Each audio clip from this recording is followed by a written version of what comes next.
Good. I can't leave South Louisiana, man. I just can't leave it. Well, I mean, when you talk about this this type of attention that LSU's getting, and your job is to write about college football, this is the epicenter of the college football world. What are you working on going into next week's 1 versus 2 matchup?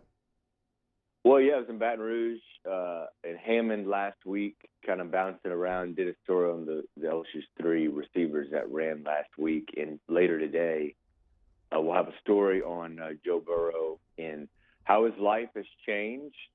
Um, since he surged into the Heisman Trophy odds lead, and kind of his relationship with Alabama, which I think kind of goes back further than people think. There's recruitment involved, and some other things that happened in last year's Alabama game. So that story will run later today. Later this week, I'll have a story from my trip to Hammond about Pete Golding, Alabama's defensive coordinator, who's from Hammond. So lots of Louisiana kind of connections and things there. So big game Saturday, and been here to kind of document some things ahead of it. Ross, the Florida State job opened up over the weekend. Willie Taggart was fired yesterday morning, and there seems like there is some buzz that Joe Brady's name could start to pop up around head coach circles. I don't know if the Florida State job is too big to start that conversation with, but his name is circulating around just some of the early names that are being thrown out there. Do you expect him to be a head coach soon, within a year or two? Oh, that kind of surprises me. I think we have to keep in mind he's still 30, just turned 30 years old. So that's something I would be a little surprised by, certainly for that magnitude of a job too.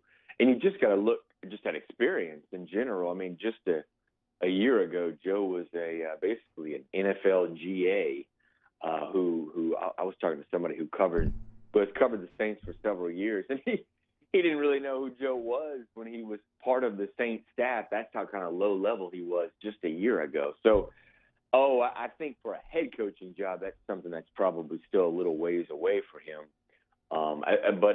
But certainly an offensive coordinator role at a major college, or who knows, even in the NFL, where they have a lot of really young, early 30s coordinators. That's starting to become more of a trend, especially with the kind of offense that Joe runs. I could totally see that.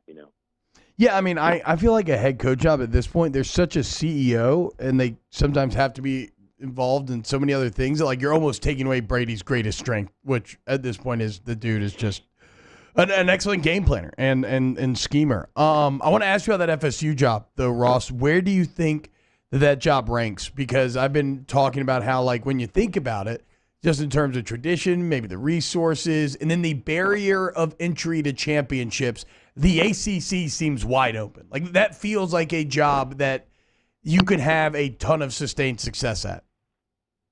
Well, I think the only negative about the job from the list that you kind of just ran down, because it is, one, let's look at the positives. One, it's in just a recruiting rich state and area. I mean, you're not far. Not only in your backyard do you have all the Florida guys, but you're not far from the Atlanta area either. And you are a national brand. Number two, you are a national brand, but just, again, helps in recruiting and things like that. Number three, I think that let me say the negative is, the one big negative you mentioned one of the other positives too, is the ACC. You play in the ACC. Obviously, getting the path to the playoff is much easier. I think the one big negative is one of the reasons why Jimbo left there. Is the resources? Is the facilities and the resources. Yeah, they wouldn't do things. It's funny. They're gonna spend $30 million on this whole ordeal, basically. And if they would have invested $30 million in a football facility or something else or other things, they might still have Jimbo Fisher. It's bizarre to me, So that's the thing. The resources is something that's concerning, and the leadership is interesting, because I think a lot of people thought the current leadership there was the AD and president. I believe I read somewhere, because I'm not I'm not close to that program at all. I'll say I haven't done much about them at all. But when Andy was working with me, he was pretty close to that program. He's done some good things over the last few weeks on that. But the resources have been an issue, and the leadership I don't think was supposed to stay there very long.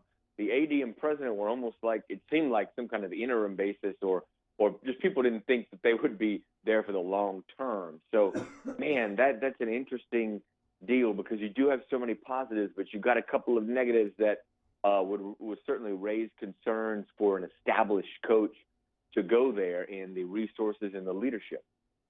And so let's talk about an established coach that is out there dangling, Ross, and a guy who both USC and Florida State have statements on the record saying that they would not pursue him, and that is Urban Meyer. Does anybody go after Herb? Well, I think all the talk about USC and Urban, I've thought for a while is pretty real. I mean, when you talk to agents and you talk to people in the industry, all signs have pointed to that. For Florida State, I'm not so sure. I know they are. I think the AD was on record saying there's no way we'd go after Urban. I think the quote was something like if Willie was hit by a bus. Yeah. We wouldn't go after Urban. What a weird thing to say. Now, he hit him with a metaphorical bus, I guess, in the middle of the season, his second season. He said that like a week ago too, Ross. I mean, he knew the bus was coming.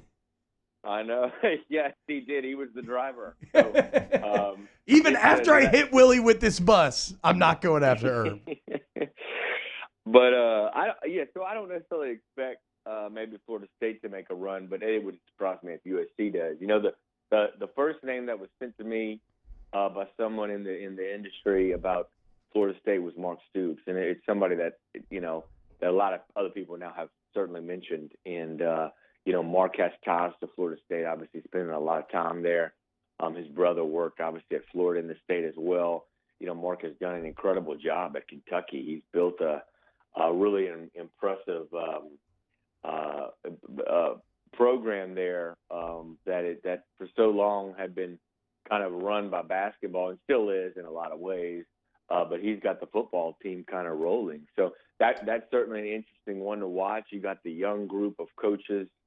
Also, that young group of kind of up-and-coming coaches. It kind of depends on what they want. I'm not sure exactly what they want. There's coordinators out there. A lot of people have mentioned the coordinators on Clemson's staff, Venables and Jeff Scott. And there's certainly a lot of options, and a lot of people you got to remember, guys, a lot of people in the coaching industry have some way or the other have ties to Florida State. It seems like everybody you come upon either work there or has family work there, or Bobby Bowden was such this king of college football for so long. So many people worked under him that there's so many ties down there. Ross, in Tuscaloosa, how different is this week of preparation? How different is the team that they're preparing for in this LSU? And have you gotten from their side?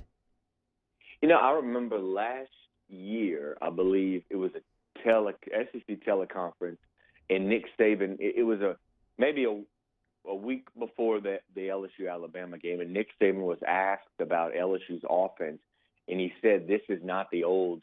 This was last year now, and he said, "This is not the old LSU offense. They're spreading people out. They're doing that." Well, what's he going to say now? Yeah. This ain't the old LSU offense. It's not the old LSU offense either.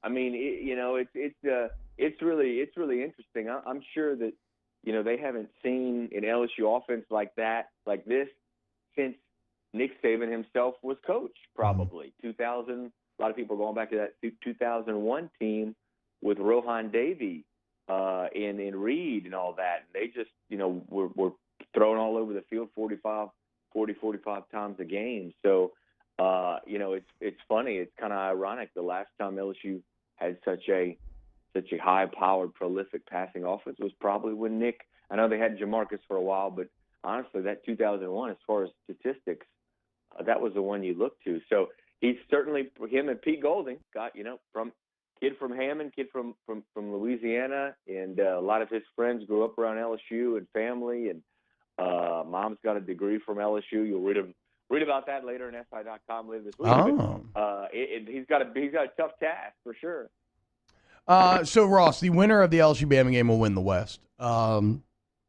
Just like the winner of Florida-Georgia is likely going to win the East. What did you learn in the world's largest outdoor cocktail party Saturday?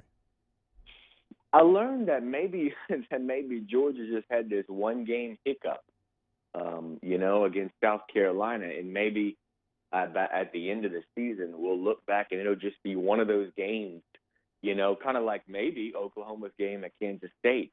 It's tough to win every single football game, even if you're really good. It's just tough to go out there. T-Bob, 19, 20-year-old kids you're relying on. They're not going to have their best game every single week. And so I learned that maybe that was just a one-game hiccup. And I fully expect Georgia to win the East and fully expect the LSU-Alabama to win the West. However, the LSU-Alabama loser, as crazy as it sounds, might be in a better position to make the playoff. It's wild. Especially to me, especially if it's LSU, because of their body of work and their quality wins. So, the game's in Tuscaloosa. It's gonna get interesting here. Yeah, no doubt. Yeah, there's all types of supporting storylines to go along with that. Ross, enjoy your week of preparation, man, and enjoy the game on Saturday. All right, guys. See y'all later.